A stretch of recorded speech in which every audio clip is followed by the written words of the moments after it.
Hi. So I'm picking up on this conversation that's happening in these previous videos. You can check it out here.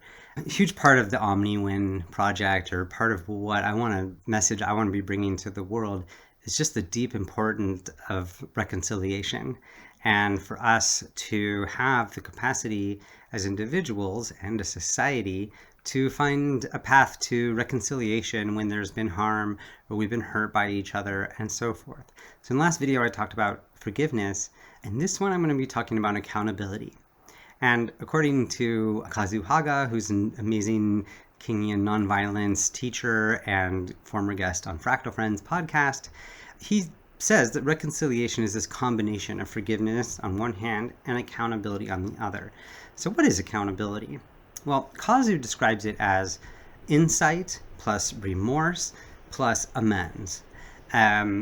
Insight into what happened, why it happened, a real understanding of the self to be aware of how did this happen, and then remorse for the impact, really a recognition of the impact that one has done on the other, and then amends, some form of restitution.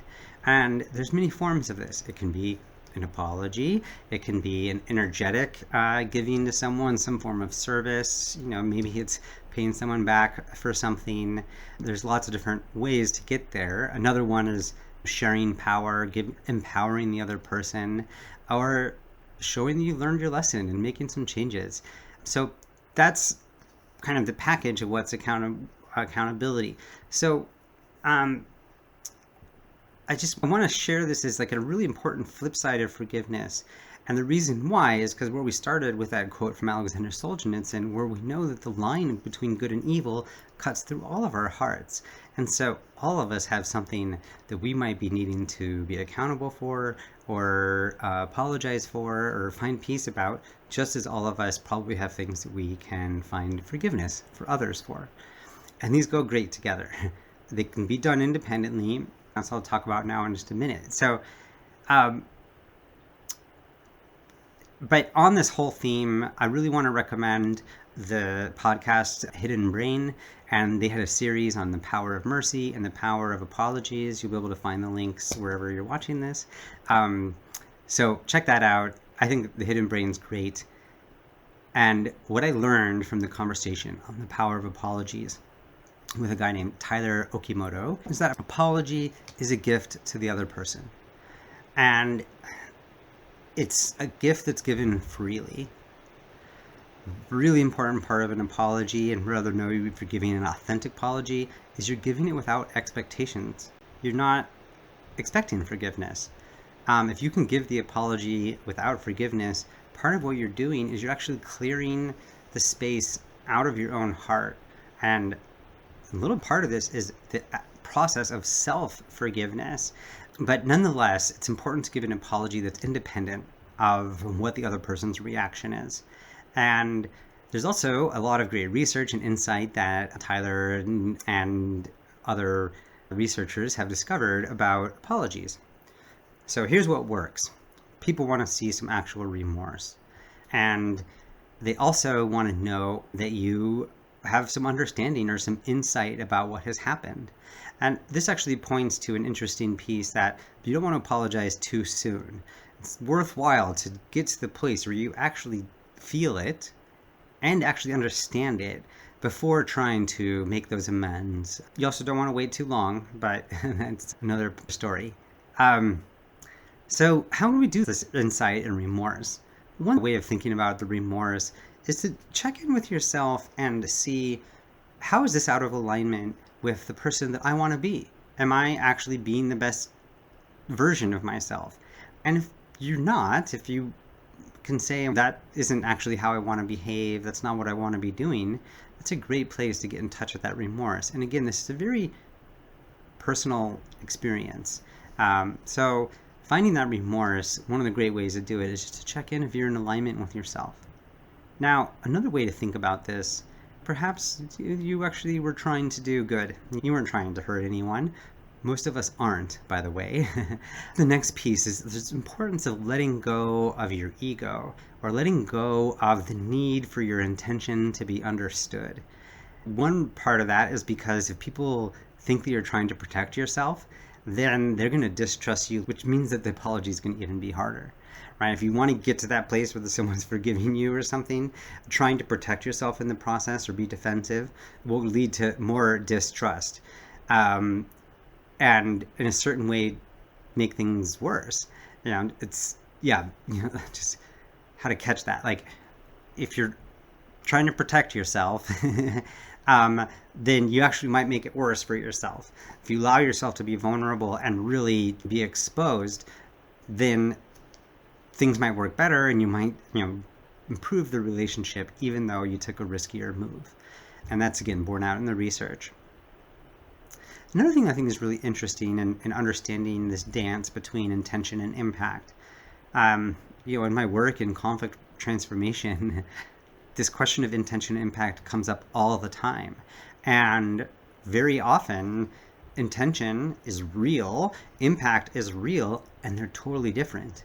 And if you find yourself in the position where someone is wanting you to understand the impact of your actions, a clever way to think about this is, okay, I didn't intend for that to happen, but that is the impact that happened. Well, shoot, I better really learn about what this impact is so that I can make sure that next time I intend to do whatever I intended, that I don't get the wrong result. It's a great learning opportunity. So if letting go of your ego is too scary, maybe just trying to understand what the heck went wrong when your good intentions created harm. Okay, so what's the upshot on all of this? There's really interesting parallels that we can find between the process of forgiveness and the process of apologizing or seeking accountability or getting accountability or being accountable.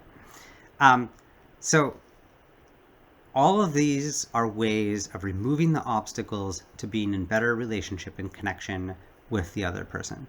And it's worth recognizing that this thing that you're looking at is an action. It's something you did. It's not you that you're trying to forgive. It's not the other person you're trying to forgive. It's not you that's apologizing, or you're not apologizing for yourself.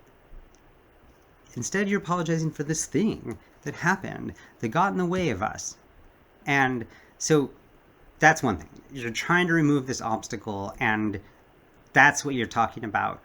You're not talking about you as a person or me as a person. The other piece of wisdom that's worth remembering is there's this Goldilocks zone. If you say sorry right away, it's not really going to work. You need to get to the place where you understand it first. Also, if you try to forgive someone too soon, it actually can be really traumatizing. That's not going to work either. So you don't want to do it too soon. But you also don't want to take too long, because the longer you get, the harder it's going to be to do it, whether it's forgiveness or an apology. The other thing that's worth recognizing is that both forgiveness and an apology are personal decisions. You're doing it from yourself, inside yourself. It's your own feeling. You don't even need to communicate it to the other person in a certain way. And that also means that we can't coerce other people into forgiving someone or apologizing. That's something that they have to do on their own terms. But because it's a personal decision, there's a deep empowerment. Now, of course, it's vulnerable, but there's something empowering in being able to say, I choose to apologize, I choose to forgive. The other thing is that neither the apology nor the forgiveness are going to diminish the impact of the harm. It's not going to get rid of the harm. It's real.